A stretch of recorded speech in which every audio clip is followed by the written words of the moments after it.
All right. So again, there's a stack pointer low to stack pointer high.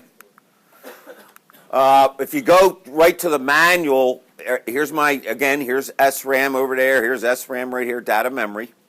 For the 169P, you obviously go from 0 up to 1F, which is 32 registers, and then we have the 64 I/O registers. They go from 20 up to 5F. 5F, this 5F is where this is located at. This SREG is sitting at 5F, all right? So we're going to have 5E and 5D are going to be where the stack pointer low and the stack pointer high are going to be located at, all right? We'll see that. Here we are here. Stack pointer here. We have the, you can see it here, the SPH and SPL, it's at 5E and 5D, all right? And that's basically where we're sitting at in the in SRAM, okay?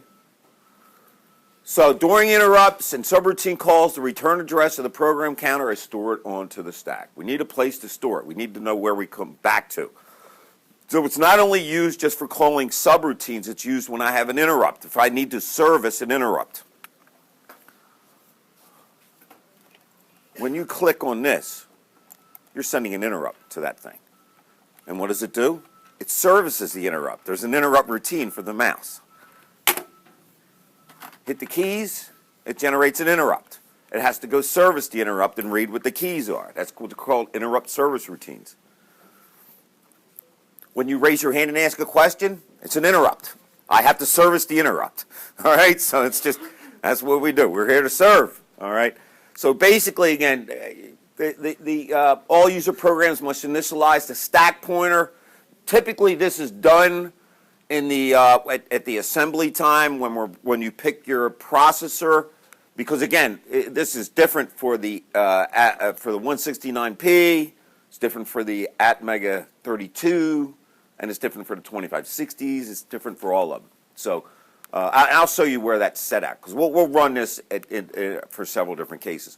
If you go to the LSS file after you link everything up, you'll see it. Inside the LSS file, there's an EQU, which basically states to put at 3D stack pointer low and 3D stack pointer high. We'll get to this EIND shortly, all right? But it's that's where it's basically putting this is the address that's inside of the, it's not the physical address, it's the I/O address, okay? Where is that? So it's, again, you can store temporary data, local variables. Again, in some cases, when we're passing parameters in and out of subroutines, the stack is a nice place to put it. You've had C programming. You've had a call statement, right? And you've passed parameters into a subroutine, right? Through the call statement, all right? Well, in assembly, you don't have that argument list that you can pass that stuff in.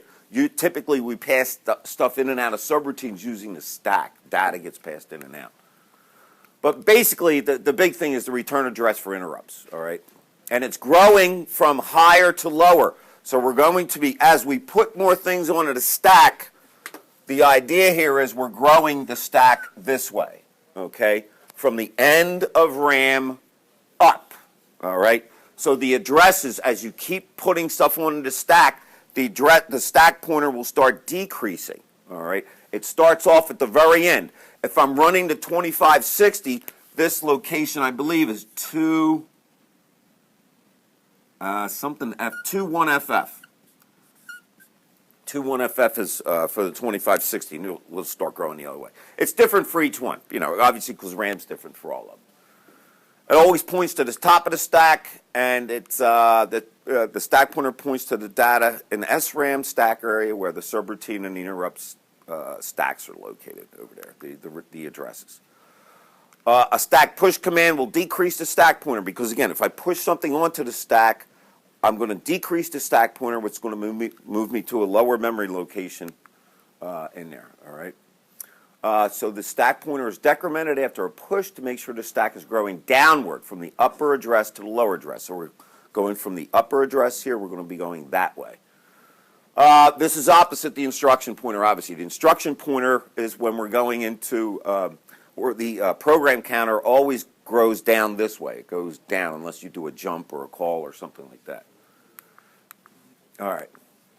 Let's see, initializing it, it's at RAM end. And you can do, you can store, you could just use low RAM end and then high RAM end and the temp and then store that into the stack pointer, and that gives me a way to do it. Okay, pushing. How do we push and how do we pop? Basically, you push one of your general purpose registers onto the stack, all right? We don't push from a memory location in SRAM. You have to have something loaded into a register first. So it's got to be register driven, all right? And what happens is the stack pointer will get the address, and then the stack pointer will automatically, after a push, it will decrement itself by 1. It'll start moving down, all right? If I pop something off the stack pointer gets incremented and it comes off. So let me show you what I mean here. Here we're just going to load up R16. It's going to get loaded with RAM end, the stack pointer. So we're going to take the high part of RAM end, which has got the 16 bits here. The high part here is going to get loaded into R16, and then we're going to out to the stack pointer high. So what we're doing is we're forcing the stack pointer high to go to this. Typically, you don't have to do this. It is taken care of for you in Atmel Studio 6. You then take the low part, so it's going to take, in this case, the higher order address, the 2-1, would be put into R16, and then that would go to the stack pointer high. You would then have the FF, which is going to be the lower part of RAM end, and that would go into stack pointer low. Now I'm just going to load some numbers. I'm just going to put some numbers and I'm going to push them and pop them onto the stack. Right now, the stack pointer, if we're running on the 2560, this will be pointing at 21FF. Okay, it's going to point there. So now I'm just going to load into R20 a 10. So I'm going to put a 10 in here. Then I'm going to put a 20 into R21. So that goes into here. Then we're going to load up a 30 into R22, which is going to go over here. And now I'm going to push onto the stack. Watch what happens.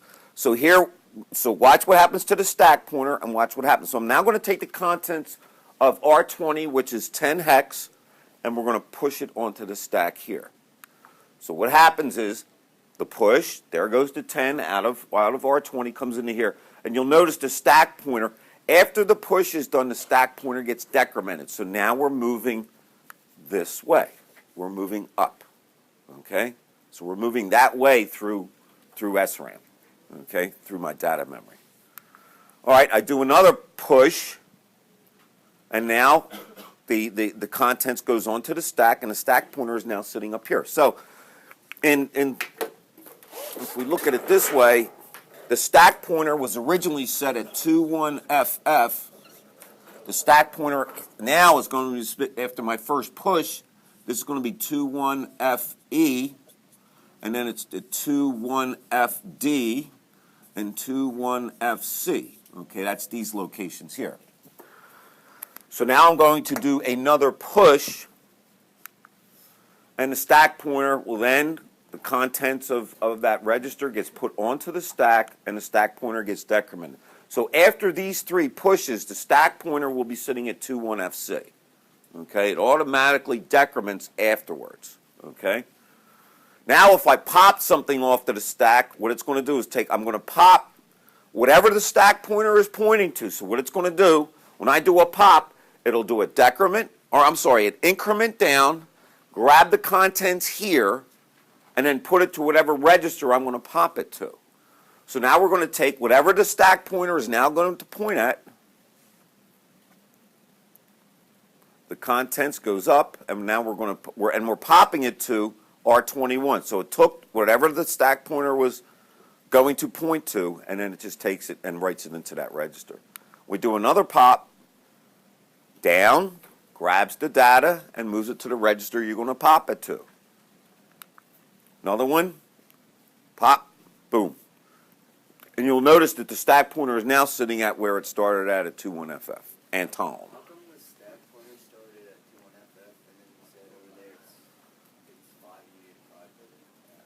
No, that's stack pointer high and stack pointer low. This is the address of where stack pointer high and stack pointer low are. The contents of these two are, now this is sreg. Here's stack pointer high. Here's stack pointer low. So I'm going to have FF and a 2, 1 sitting there. That's what the stack. Don't get confused. SPL and SPH are the stack. The addresses that are in the stack are given by what RAM end is. That's where. What's that? That's like Y high, Y low. Yeah. But the contents of SPL and SPH hold that address. They hold the 16-bit address, the two of them. Okay? All right. Let's see. Here I ran this on the 2560.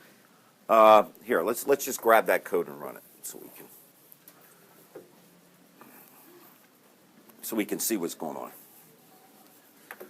All right, so let's bail out of this PowerPoint thing for a minute.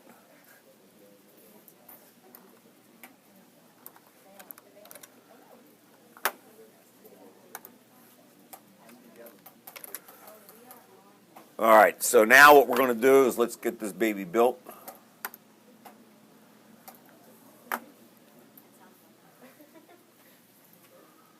And let's get this guy running. And down here, let's go to IRAM, and let's go to 21FF.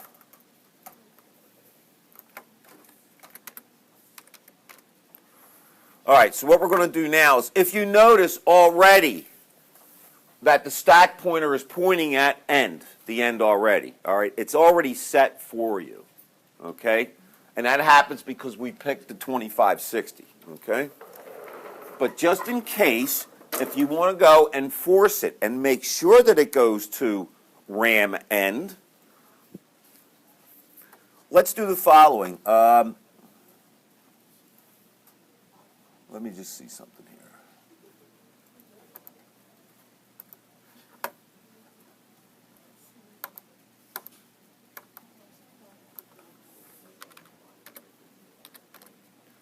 If you notice, I went to 005E, which is, Anton, where you were asking me, up here.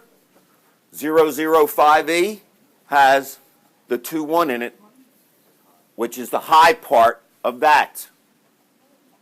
If I then execute the next one, I'm going to load, and you look at R16, R16 has the 2-1 in it, right here. All right?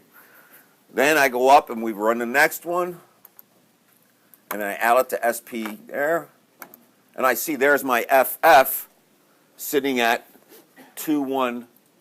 I mean, I'm sorry, at 005E, 005D has the lower order byte in there.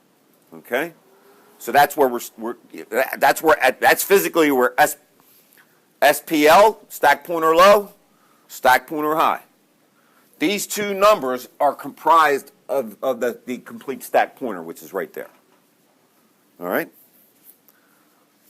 Michael, you're bright-eyed and bushy-tailed today. Doing all right. All right, so now let's load up.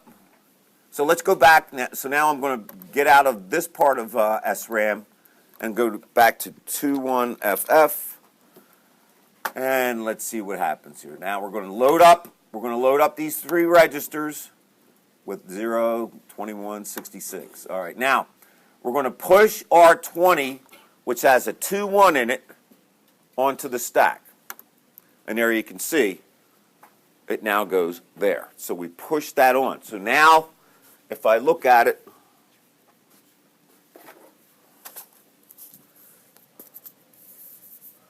I've now written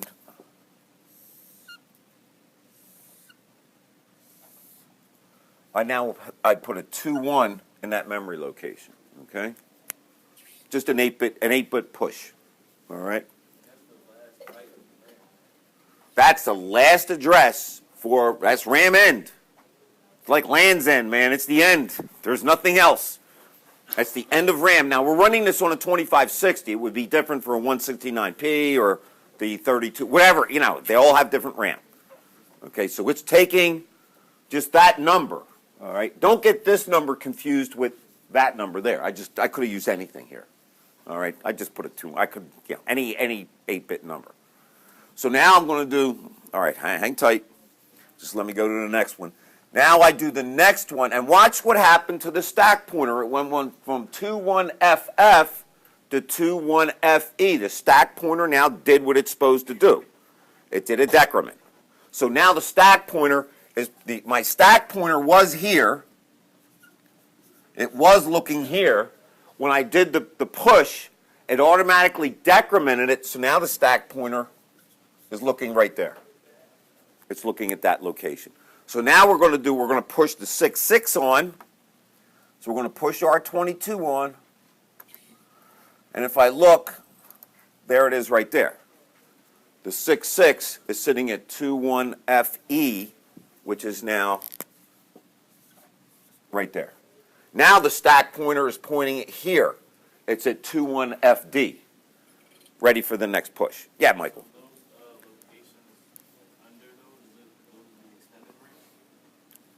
Down here? Yeah, for the 2560, I can't go anywhere past here unless I have extended RAM. Right. That's because that's the default RAM end here. Go ahead, you had a question? If we're growing the stack from the bottom up, right. How do we have to manually keep track of the stack size so we don't accidentally... You don't want to that's where you get the proverbial blue screen of death. You overwrite your stack. That's what happens. It will get lost if it's executing a subroutine. It won't know where to. It'll return back to whatever's sitting there, but it could be junk. So the program counter is going to get kind of like in a place where it just doesn't know what's happening, and that's where the system will usually lock up. Yeah, you're executing. His point is this: if you're writing data in here, and my stack is growing this way, you could have an overwrite. And that is where you get the blue screen of death. Because if the stack pointer is now, I mean, the program, it'll get confused on where it's got to go. All right, so now if I look at it, I'm going to load. I just put zeros into these registers. And now I'm going to pop the stack. So now wherever the stack pointer is, it's looking here. It's then going, when I pop it, it'll do an increment down, grab the contents of that memory location, and physically put it into that register. So again, you push from a register, you pop back into a register. You don't just push and pop from SRAM by itself. Okay? Okay? So to here we can see, notice that the stack pointer is now, since I did 2 pushes here, and then I did 2 pops, the stack pointer is now sitting all the way down at RAM end. Okay? That's where it's at. All right? Questions? Everybody all right? Okay.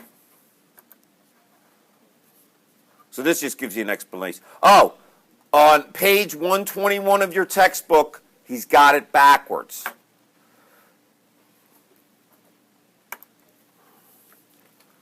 Just to let you know, on page 121, he states the higher order byte is pushed onto the stack first. The lower order byte is pushed next. If I'm doing a subroutine call, I have to store 16 bits of the return address of the statement after where the next line of code is going to be executed from. It's not the way he has it in the book. The above statement is not true, and I will show you that. The lower order byte is pushed onto the stack first, followed by the higher order byte is then pushed. Okay? All right, so subroutines and subroutine calls. All right, the program counter, basically, if I do a call to a point here, K, the program counter becomes that. The stack, the program counter plus 2 goes onto the stack. And a return returns me back off the stack. Well, it's easier to see this than to talk about it, all right? So again, the idea here is when a subroutine is called, the processor first saves the address of the instruction just below. The next instruction immediately after the call statement gets pushed onto the stack. It then transfers control to that subroutine. So the program counter takes on a completely new address wherever that subroutine is. So the subroutine is basically using the stack, the CPU knows where to start off when I get done servicing that subroutine. Okay? The lower byte is pushed first, the higher byte is pushed next. This is different from the Intel. So if you're using an Intel 8086 or an 8051, it's just the opposite. Okay? They push the higher order byte goes on first. All right, when the return is executed, the subroutine is done. The location of the stack is copied back into the program counter. So this is where you work with it's going to come out of RAM, whatever the numbers are for the return address, and then it comes back and it's just going to, program counter is going to start executing from there. All right? All right, here's what we're going to do. We're going to play with some ports. I'm now going to read and write to an I/O port, and I'm going to do this with a delay subroutine down here. Now, all right, so basically what I'm going to do here is I'm going to do port B. I'm going to write a 5.5 to it. So I'm going to have physically port B.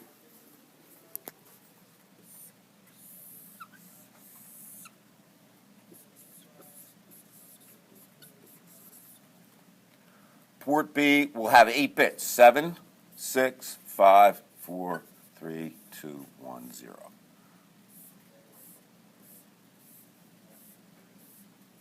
All right, so port B it's an 8-bit port, okay? So now what we're going to do is we're going to write to it a 5.5, and we're going to write to it an AA, okay?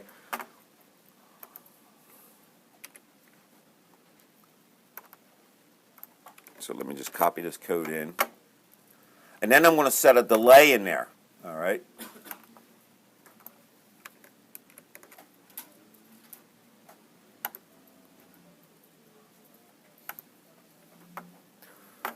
All right. I'm going to get to all the details of I/O programming maybe today or, because I'm almost done with the stack stuff here. All right, so I'm going to run this guy. Now, here's what we're doing with this. I'm going to write to a port. Here I'm just setting up my stack pointers high and low just to make sure they're in the right spot again. It defaults to it through the LSS file, all right? Then we're going to, now all I'm doing here is loading this stuff up. Here is a label that I'm going to jump back to. All I'm going to do is toggle 0, 1, 0, or 0, 1, 0, 1, 0, 1, 0, 1, 5, 5, and then I'm going to go 1, 0, 1, 0, 1, 0, 1, 0. So I'm just going to toggle those bits, all right? So now I'm going to load into the R16 the number 55. Oh, here I have to set up what's called the data direction register for port B. It's going to be loaded in with the contents of R20, and if I use an FF here, that forces port B to be an output. It's an I/O port. What does the I stand for? Input. The O stands for output. We're forcing it to be an output port. So I'm going to write to it. So basically it's going to take whatever is on that port, and if I write a 1 to it, the signal on that port is going to go from 0 volts to 5 volts. Okay, it's going to go up to 5 volts. All right.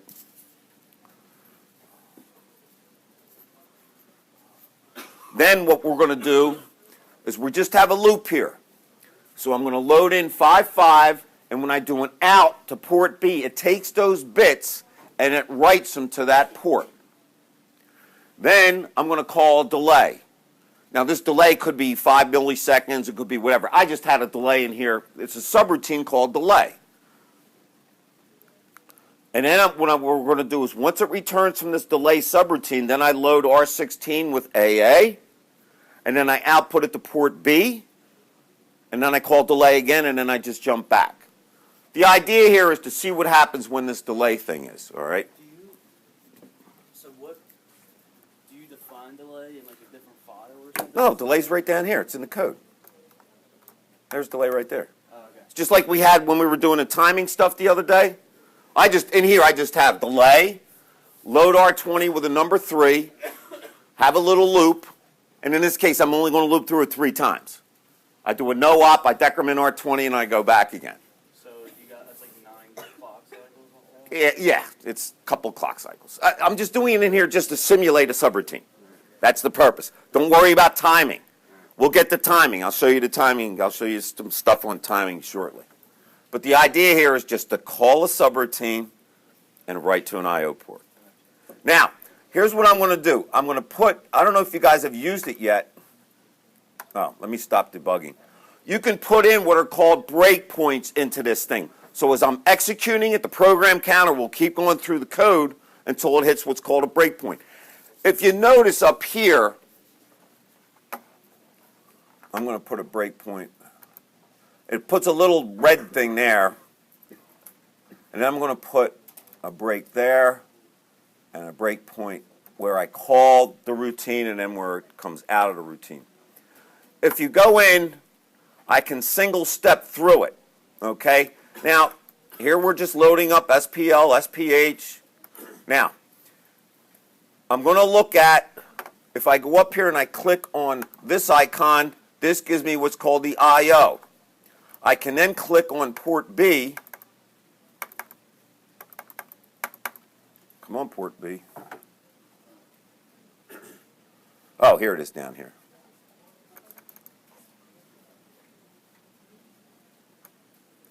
There it shows me port B. And I just got to get all the bits in here. There's all. This shows me what happens on the input of pin B, the data direction register for pin B, and this is what's on port B.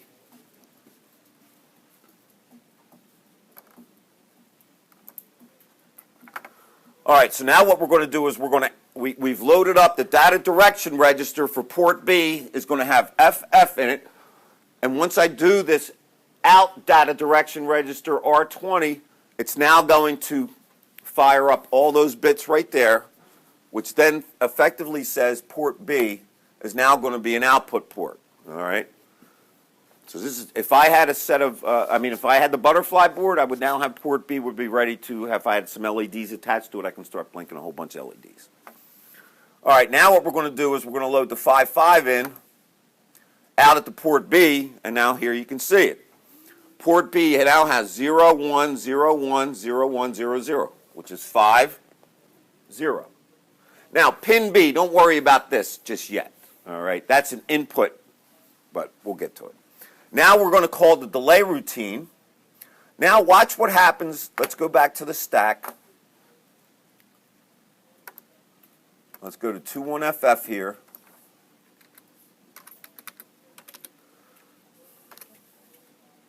Oops. Yeah, I forgot the comma. Here's 21FF. Now we're ready to call the subroutine. All right. What's going to go on to the stack, if we look, here's my call statement. Here's the load up R16 with AA in it. All right. Let's go look and see what the physical address for this is in program memory. So I'm going to go back here. I'm going to look at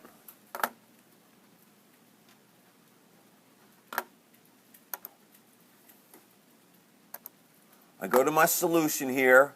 I'm going to go to the output files. I'm going to click on the LSS file. Here it comes up. I'm going to go all the way down. All the way down. Here we go. Here's my code. If we look in here, my first call to delay is located at, what's the program counter sitting at? It's 8 here, okay? If I then look at the location, the physical address in Flash of where the LDI R16 AA is, the program counter is at, the bits are all set at, you see, 000A. It's now going to take this guy right here, all these bits here, and they're going to go on to the stack because it's the return address of the instruction immediately after the call. So if I go back, is everybody okay with that? You follow me so far? Who's lost? Anybody? So that's the return address. That 0000A will get pushed onto the stack. And then if you notice, after the second call, Here's my second call. A 00000E will be pushed onto the stack after the second call because it's the return address of the instruction immediately following the call. Why does the call command put that? I thought the push command put things on the stack. When I do a call, it does the same thing. It pushes onto the stack the address of the instruction immediately after the call statement.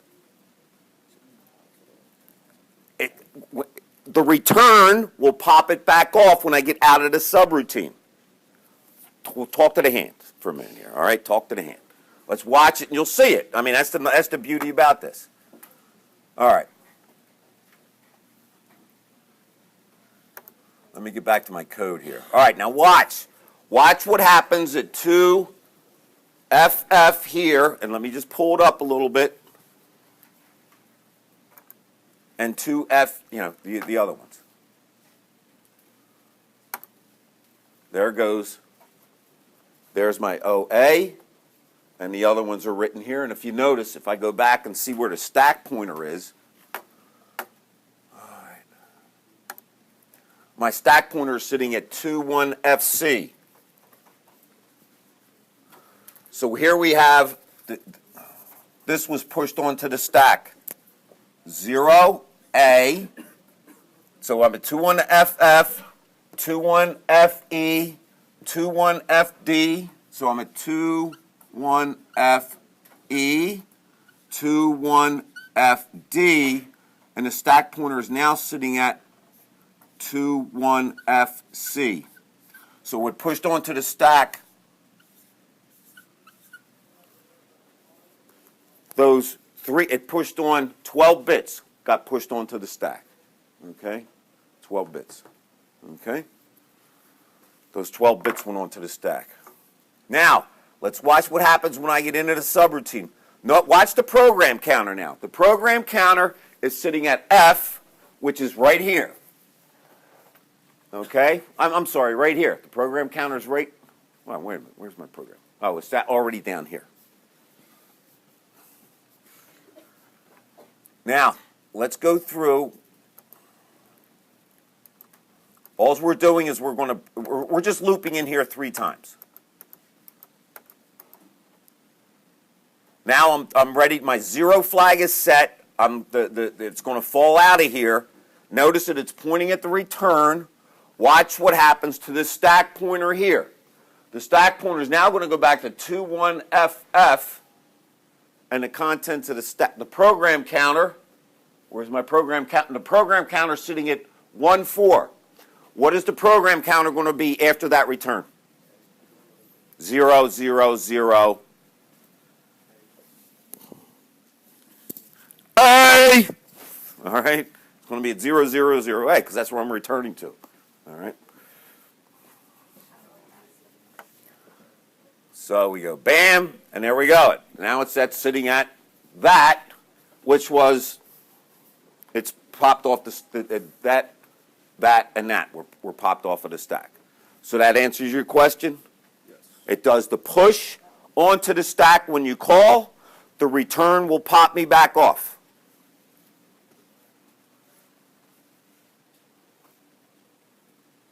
Okay? Now I'm going to output port B. If I go up and I look at my I/O port, we're moving on to the next one. And now I've just written into the output port that, 2 A's, all right? That, all right?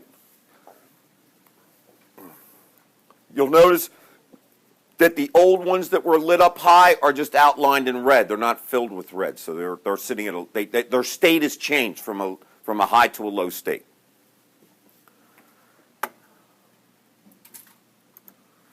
All right, now we're back into the subroutine. Notice what was pushed onto the subroutine. The E, 0, 0, which is the return address for that statement, for that guy right there. Okay?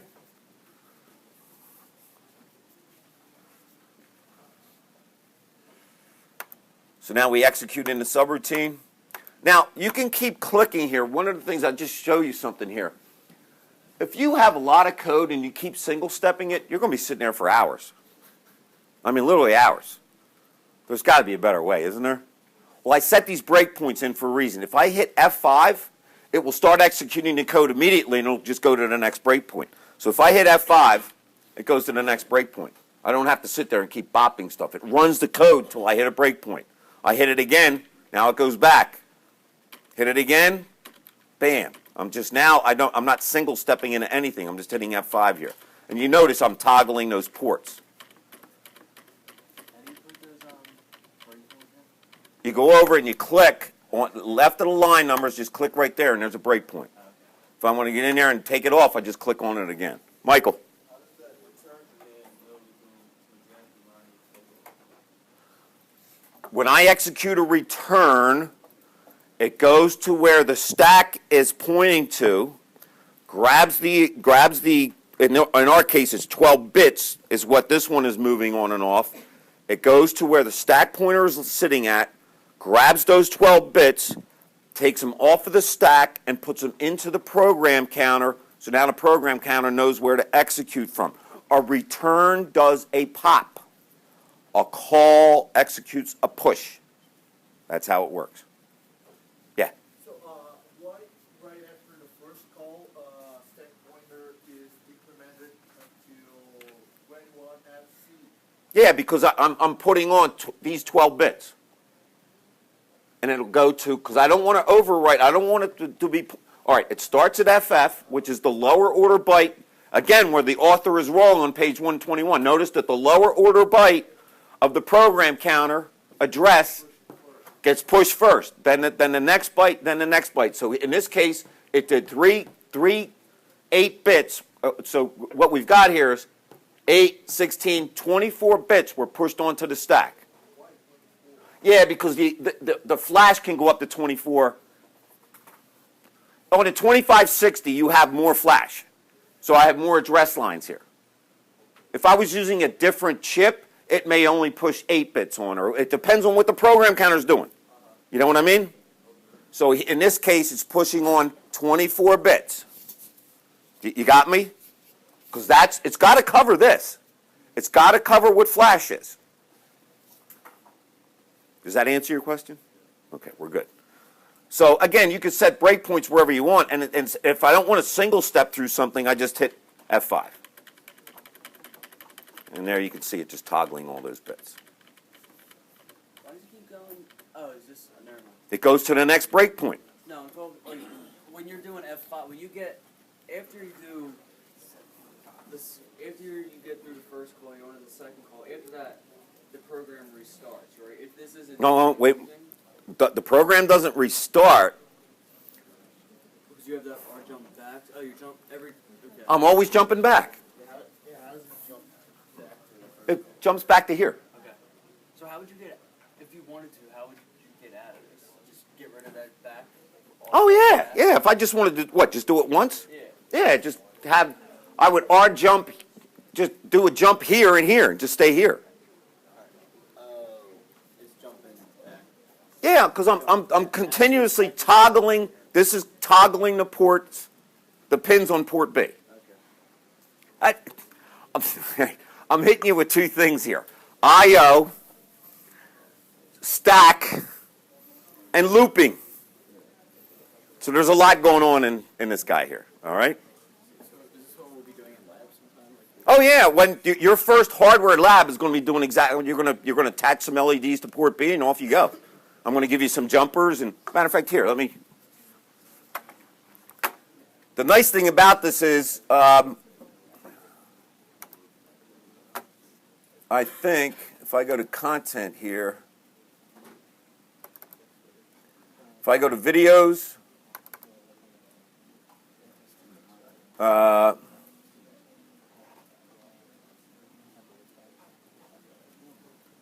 here I'm going. Here, let's run this one. Hopefully, it'll run.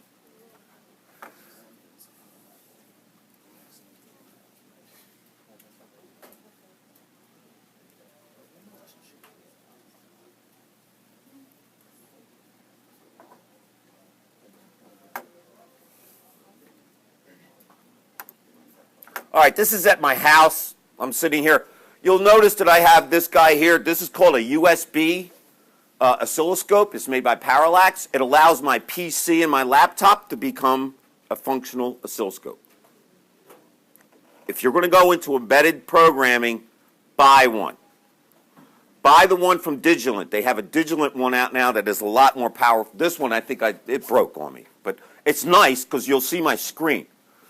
Here I have two probes that are attached to one of the resistors. There's 4 LEDs I have on here. And if you notice, they're jumped over to, I use jumper wires to go over to, here's my JTAG. It looks like they're jumped to port B. All right? I think they're on port B. Yeah, port D doesn't have anything on it. So these 4 LEDs are attached to port B. I think I did 0 through 3. All right?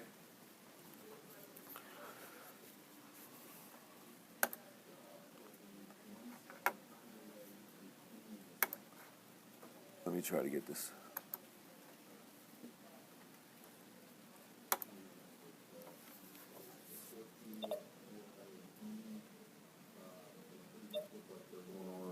At a 1 second interval, so it should give us a full cycle, 2 seconds, a period of around 2 seconds.